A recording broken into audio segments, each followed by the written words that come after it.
Hello বন্ধুরা, চলো আরেকটা রান্না নিয়ে চলে এলাম। দেখো এখানে আমি দেখাচ্ছি বিট, একটা হেলদি খাবার। হেলদি খাবার সবসময় মুখরোচক হয় না, কিন্তু সেটাকে মুখরোচক বানাতে হয়। দেখো আমি হেলদি খাবারটাকে মুখরোচক কীভাবে বানাচ্ছি।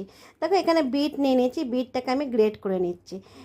দুটো বিট নিয়েছি বড় বড়, সেটাকে আমি গ্রেট করে নিচ্ছি। দেখবে অনেকে বিট খেতে ভালো লাগে, একটু মাটি মাটি গন্ধ লাগে, কিন্তু এরকমভাবে খেলে না মনে হবে রোজ খাই, বারবার বানাই বারবার খাই মনে হবে।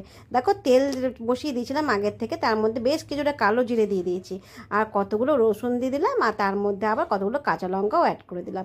এবার একটু একটু ভাজবো, ভাজতে ভাজতে যে বিটগুলো গ্রেট করেছি সেগুলো দেখো আমি দিয়ে দিলাম।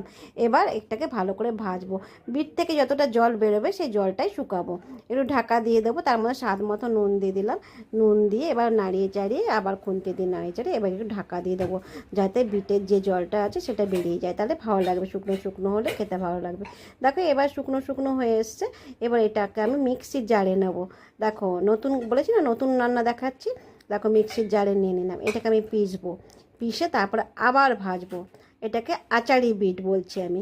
দেখো এখানে কিছুটা আচার, এখানে আমি আমের আচার দিচ্ছি, বেশ টক টক লাগবে। আচারি বিট রান্না করতে হলে এরকম করে আমের আচার দিয়ে করবে। এখানে কিন্তু আমি প্রথমে যে তেলটা দিয়েছি অতটুকুই তেল আছে, কিন্তু আমি এখানে কড়াইয়ে, শুকনো কড়াইয়ে আমি দিয়ে দিলাম, যে কড়াইয়ের মধ্যে বিটটা ভেজেছিলাম। এখানে কিন্তু আমি এক্সট্রা কোনো আর তেল দিইনি। এবার এটাকে ভালো করে শুধু শুকাবো। একদম শুকিয়ে নিলেই হয়ে যাবে আচারি বিট। তো এটা দারুণ লাগে খেতে বন্ধুরা, তোমরা অবশ্যই একবার ঘরে ট্রাই করে দেখবে। ট্রাই করে দেখে তারপরে খেয়ে দেখবে, খেয়ে দেখে বলবে কেমন হয়েছিল। খুব টেস্টি হয়েছিল, তাই তোমাদের সঙ্গে শেয়ার করছি। অবশ্যই একবার ঘরে বানিয়ে দেখবে।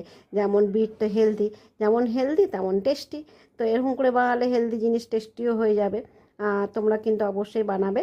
আর আমার চ্যানেলটা যদি ভালো লাগে আমাকে একটু সাবস্ক্রাইব করে দেবে বন্ধুরা। ভালো থেকো, সুস্থ থেকো, ভগবানের কাছে এটাই প্রার্থনা করি। আর দেখো আমার কিন্তু আচারে বিট রেডি খাবার জন্য। আমি কিন্তু খেয়েই তোমাদের সঙ্গে শেয়ার করছি, খুব টেস্টি হয়েছিল, অবশ্যই একবার বানাবে।